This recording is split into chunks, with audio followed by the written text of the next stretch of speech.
Hi, and welcome to Behind the Scenes with Axiom Medical. I'm your host, Jason McElhinney. This is a bi-weekly series where we introduce you to the people in this company that make it tick. The first couple episodes, we had some really great people from different departments. This week, I'm going to interview our Chief Marketing Officer, my direct boss, actually. She's been with the company for quite a long time. I had a bunch of different roles in the company. So let's get to know Dara Wheeler. How are you, Dara? I'm great. Thanks, Jason. I'm really your boss. Is that who I am? According to the company chart, yes, I am under you. It's all a collaboration, Jason. It certainly is.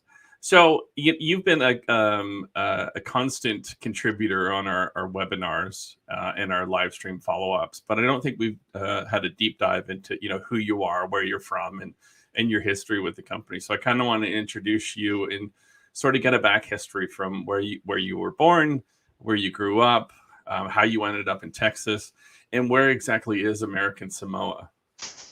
That's a good question. I might have to get a map out. Where do you want me to start? Who I am and where I've been? Yeah, let's start from the very first day. Like, where is American Samoa? What's your history with there, and how did you end up in California? Yeah, great questions. So my father was a teacher, and one of his favorite things to do was travel. So right after my parents got married, they decided to take a position. He decided to take a position teaching in American Samoa. And American Samoa is out in the Pacific, the South Pacific, and it's about 1,000 miles away from Hawaii. So if you think Hawaii's far, keep going. So it's closer in the ocean towards the Australia side of the world than it is the California side of the Pacific Ocean. And my dad decided to take a teaching position there, and they just thought it would be a great adventure to go explore Hawaii, all the Pacific Islands, but they lived in American Samoa for 4 years.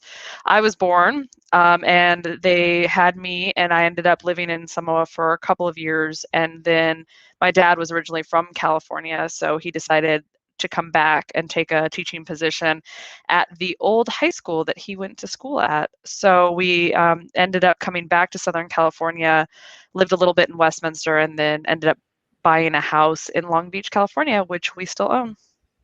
Very cool. And you still have a tie to your American heritage or your American Samoa heritage with your middle name. Is that correct? Yeah, my parents were children of the 60s and really loved getting creative with names. So they named me Dara, which was a little unusual. And I've come across a few Daras, but not many. And then they named me Dara Tewila. And Tewila is the red ginger flower and is the flower of Samoa. It's a beautiful tropical red ginger flower. And I joke because people are like, oh, it's perfect with your red hair. But when I was born, I was super bald, so it wasn't some amazing thing where that my parents saw a little redheaded girl and decided to name me Red Ginger.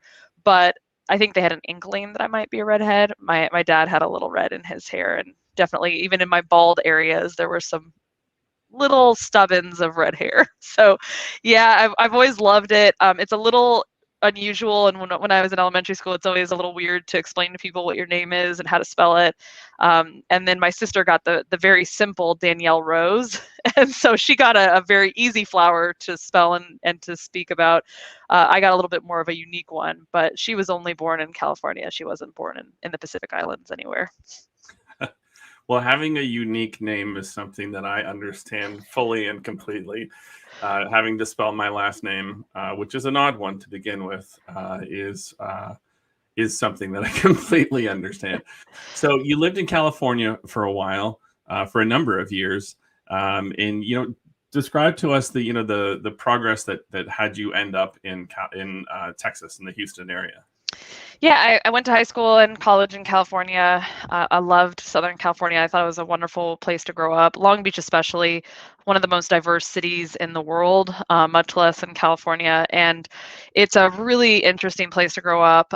Big city, but lots of small town feel in some ways. A lot of families who grow up there raise their children there. And so there's multi-generations that end up in the same areas. So where I grew up is the same neighborhood where my dad grew up, and my grandmother was an educator in the city as well. So even though it was a large city and very diverse, it had a kind of a small town feel in some of the areas. So it was a wonderful place to grow up. But I like my dad, like to explore and go on adventures. And the way I've always lived my life is that if there's an adventure to be had, I should say yes and try it out. Somebody asked me one time what my advice for young students would be, and I always think that if you have an opportunity to travel or explore or have an adventure, you should take it. Of course, as long as you're safe and healthy throughout it. But I ended up moving right out of college to North Carolina to be with my fiance. And it was an interesting situation, kind of a whirlwind romance, but we actually grew up together. So it was a bit of an interesting experience where it's this whirlwind romance. I'm packing up my whole life and moving to North Carolina, but I'm doing it with somebody that I've known since elementary school and who also grew up in that same neighborhood with some of the same family. So people always say you kind of marry or you end up in relationships with somebody that's familiar. And my husband is definitely somebody that understands where I came from and where both of our families came from. But we also always had that thirst for adventure and trying something new. And so he was ex-military, he was in the Army and was deployed to Afghanistan right after 9/11. And we weren't together during that time, but we were friends and maintained a great friendship. So right out of college, got engaged and moved to North Carolina, never lived anywhere outside of California or American Samoa. So it was a bit of a culture shock. My grandmother was from the South. She was from North Carolina and Georgia. And she found out that I was moving to Fayetteville, where the Army base was. And she said, "Well, Dara, that's not the prettiest part of North Carolina." She said, "You're not in the mountains and you're not at the ocean. So you're in kind of the in between." And it was kind of an interesting experience. I was there for a little bit waiting for him to get out of the Army so we could kind of start our lives. It kind of felt like I'd graduated college, we were on hold, and then we were just hanging out, waiting to start our lives together. And looking back, that was 17 years ago. And it's crazy to think how young I was at that time, but just willing to kind of jump in with both feet, knowing that either way, I'd be happy I made that decision. So we moved from there once he got out of the Army to Colorado Springs and started a life in Colorado Springs. We lived there, bought our first house super young, got our first dogs, which is a whole other story that almost led to my first divorce. So we survived the Dara collecting rescue dogs phase of our relationship. And we were, both in kind of the similar space where I had a college degree and he had a 4.5-year military experience, but trying to decide what you want to be when you grow up is not always easy. So I became a substitute teacher and did a little bit of everything, waited tables, bartended, and substitute taught, and in between taught at everywhere from kindergarten to seniors in high school. And because my family was in education, I assumed that would be where I would end up. So I kind of struggled to decide what I wanted to be when I grew up. And I loved everything I did just because it was another adventure and I tried something new and built skill sets along the way. As a young manager, when I first started Axiom, and I'll get there in a second, I always felt like people that had service experience, either bartenders, restaurant experience, or even retail, have a unique ability to deal with customers and understand the customer experience, multitask. There's all sorts of different skill sets you learn in that space. And I always valued the time I spent in restaurants and then in education as well. Jordan had a similar story, got out of the military, so my husband, and trying to figure out what he wanted to do when he grew up and worked for Dish Network. And his experience in the military was in satellite communications. And so he was deciding what his next move was. And he ended up getting an opportunity to work for Axiom. And we ended up he took a role into Axiom as the IT manager. And we decided to move to Texas and have been here ever since. So I came with him and kind of transitioned down to Texas as kind of the same thing I was doing in Colorado Springs, working at Carrabba's Italian Grill and substitute teaching and things like that. Just still trying to figure out what I wanted to be when I grew up. But that led me to Texas. That's great. And you've obviously eventually landed in Axiom, but you've had a bunch of different roles in the company, and since I started back in October 2017, you've had a couple different titles since then. So I wanted to know if you could maybe give us a quick rundown of the different roles you had in the company and how you landed where you are now as the Chief Marketing Officer. Absolutely. So I always tell people that I've done everything but IT. But to be specific, I started at the company as a part-time employee. At the time, we were really small. I think when I first started, maybe we had 15 employees. We were a very small company who was trying to platform everything for growth. And the company needed somebody to help with a little bit of everything, phones and project management and some other pieces. So I did a little bit of everything and really fell in love with the business, fell in love with business in general. My image of business was very much shaped by shows like Friends and Chandler. I thought that people just made up these roles and that it was this boring thing where people sat behind computers and just kind of typed and talked about numbers all day. So when I experienced Axiom, and I felt like we were in a very interesting niche industry, it was a really unique position. I just started sucking it all up and learning everything I could about business in general, and ended up finding my real passion. For me, Axiom incorporated everything that I loved. I got to teach in new ways. I got to train. I got to learn. I got to become that lifelong learner that I always wanted to be by being at a company like Axiom. So I started out there. I ended up becoming the office manager. And as an office manager in the early days, that included HR and accounting and finance and Wow. operations. It was everything. So I learned everything there was about the back office of Axiom and how to run the business. And in addition to that, started to learn more about business development, partnered very closely with our team in business development. And we didn't have a marketing team at the time, very, very small business. Well, we grew so quickly and so rapidly over time, we started to take all those hats and distribute them. So I loved all of the different roles I had, but I wanted to bring in experts at those roles. So I brought in a finance and accounting expert, I brought in an HR expert, and started to delegate some of those expertise, the expertise that I needed into new roles as we grew, and found my way kind of naturally moving more towards the business development and marketing side of the business. I, again, kind of the background in restaurant and education, loved sales, but didn't know it.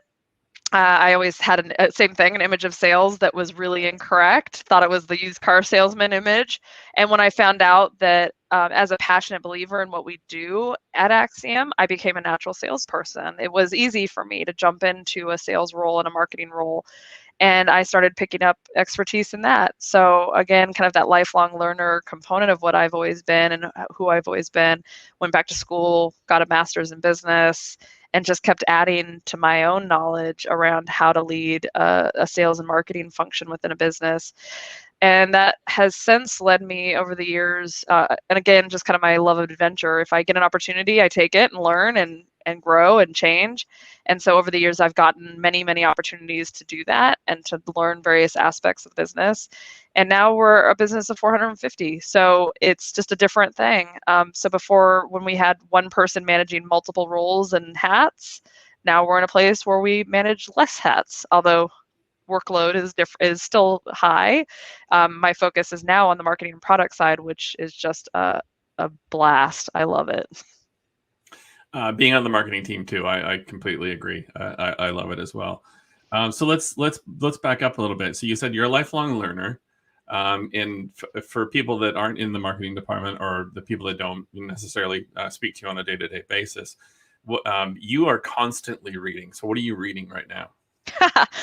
I read a lot of trashy novels. So I always have kind of two things going. I either read a lot of fiction, and that's kind of every day. And I'm also reading various books that I stumble across in business or philosophy or history or economics. So right now, I just came off, and I also have a weird obsession with teen novels. And I end up down the rabbit holes of a lot of the teen books that become TV shows or movies. So there's a relatively new show on Netflix called Shadow and Bone, I believe is the one. And so I ended up reading all of those books, and that whole series was really good. And so there's this kind of never-ending quest to keep reading. I read every day, and I think where people get intimidated by the thought of reading, it's not usually for very long. I'm a busy person, got a family, running around like crazy. It may only be 10 to 15 minutes a day, but it is every day. It's the way I unwind. It's the way I kind of deal with any stress I have in my life. And so I tend to move more towards the fiction side of the world because I want to take a break from my day to day. But I do love learning. But what I've found over the last couple of years is I end up doing more of my learning through podcasts. I love Freakonomics and other podcasts where I feel like I learn a lot. So I kind of balance my reading trashy fiction with my learning around podcasts and gain some more information. Yeah, I think that's the key for me. I read. I have this weird knack that if I'll read a fiction book, a year later it turns into a movie. I've never heard of the book before, but I'll just pick it up, and so it's always neat to like a year later watch how they leave stuff out of the movie. How do you interpret it? Right. Or else I'm reading like other things that don't have anything to do with marketing whatsoever, just to kind of turn my brain off. I'm a big fan of music history and how things progressed, and so I'm always reading stuff about that. So that's great. Well, don't you find that also it allows you to get more creative in the things that are business related? For me, it's taking a break, but also giving your mind a break and allowing for some space. Yeah, you need to give your brain that sort of, you need to get out of that room and wander around into other rooms and see what's going on there. And I feel like reading definitely does that. Or for me, I have hobbies like photography, videography, improv, that kind of stuff that gives me that space to kind of jump out, but also in the same time deal with things that I'm dealing with in marketing. So that's fantastic. Absolutely. So let's talk about can we talk about your beautiful daughters that you have? I don't know. Can we? I think we can. If anyone doesn't follow you on Instagram, they probably should, because your Instagram stories of your 2-year, is it 2-year-old or is it coming up to 3 years? It's 2 almost years. 2. Yeah. Almost 2-year-old. Just the story of her growing up through your Instagram stories is just fantastic. So I don't know if you wanted to talk about your beautiful girls and what they're doing and what the future holds. Yeah. So I have an older daughter, Zoe. She's 9, and she's starting 3rd grade tomorrow. So she's super excited. And Charlotte is almost 2 and a bundle of crazy. And it's interesting. I was married young, but I also waited a long time before having children and debated a long time before having children as well. But they've been just another adventure. That's the way I look at it. It's kind of the ultimate adventure. It's never easy, but it's always an adventure. And they both are a lot of fun. Hard days for sure. And I know all the working moms out there, and especially in this last year, it's been a really tough year. And so having a little grace under that fire has been tough. But they are fun. They're funny. So the 9-year-old starts 3rd grade, and she's super excited. The 2-year-old is learning language. It's just been amazing. But her favorite thing right now is her dogs. She just wants to hang out with the dogs and talk to the dogs all day. That's great. Yeah, your daughters are definitely, they have their own personalities. They're full of life, and it's been fun to watch them grow up on the sidelines. So let's talk about the future. What does the future hold for Dara Wheeler?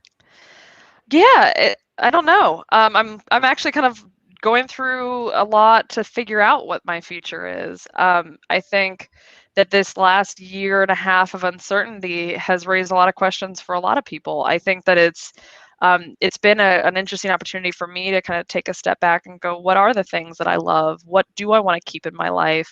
How do I move forward in this age and day of uncertainty, which I think has been a real challenge for people. So I I think for me, it's a little bit like a day-to-day thing. What's next? I keep working from home for a little bit and get through tomorrow with my daughter starting third grade, and then get through the next weekend and take it a little bit day by day.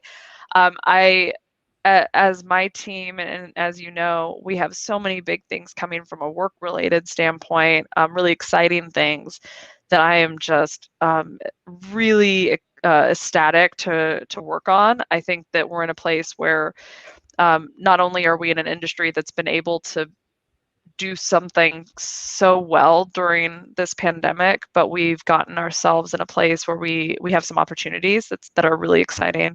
Personally, it's going to be a lot more learning for me. I feel like the more you learn, and I know a lot of people that are better experts than me in expertise and learning and skill sets, the more you learn and the more you feel like an expert in something, the more you realize you have to learn and have to grow. So for me, the more I learn about my team, my marketing team, our market, our business, and how we deal with products and bringing them to our clients, the more I feel like I have to learn. And I'm really excited to continue that learning and doing things like, I think Jason and we might hit up Canada next year, hopefully, for some Yes. conferences, Yes. which I'm super excited about. I've only been to Canada a handful of times, and I to me, we getting some opportunities to learn more about what we do, how we develop our brand, how we develop what we do in the marketplace. I'm just super excited about. Same. Same. So one last question. We're living in a trying time, and people have different tips and tricks and things that they do to kind of keep their brain engaged from going crazy with all the pandemic that's going on. So do you have any tips and tricks that you could share with people and how you get through the day? Because I don't think that a lot of people understand the amount of work that you do, and also to have two children with you and a husband and a life and all that. But you always seem to balance it well. So I was wondering if you had any tips and tricks that you could share with people. I'm really good at faking it now. A little bit of faking. Um, it's something that you have to focus on every day. I think that it's easy to get sucked into the stress and the anxiety, and I am absolutely just as guilty as everybody is in letting that take over sometimes. Especially working from home, what I find helpful is setting a routine and kind of sticking to it. So I still get up every morning, put on my makeup, brush my teeth, put on my clothes as if I was going into the office, as if I still had that old routine. Exercise is key for me. I definitely find that if I don't check that box in my day, everything else takes over. And that is absolutely every single day. If I don't do something where I at least physically get outside, walk, do something, then I really struggle to maintain that balance. And so for me, it's been a big component of this last year and a half and shutdown is at least trying to maintain some physical activity through that. And then finding little joy in the little things. I think it's, I am somebody that loves the big adventure and has not spent much time always worried about what my home looks like or worried about what my garden looks like, because I like the next big adventure. I like to be outside of my space in another country, in another state, in another place, doing things.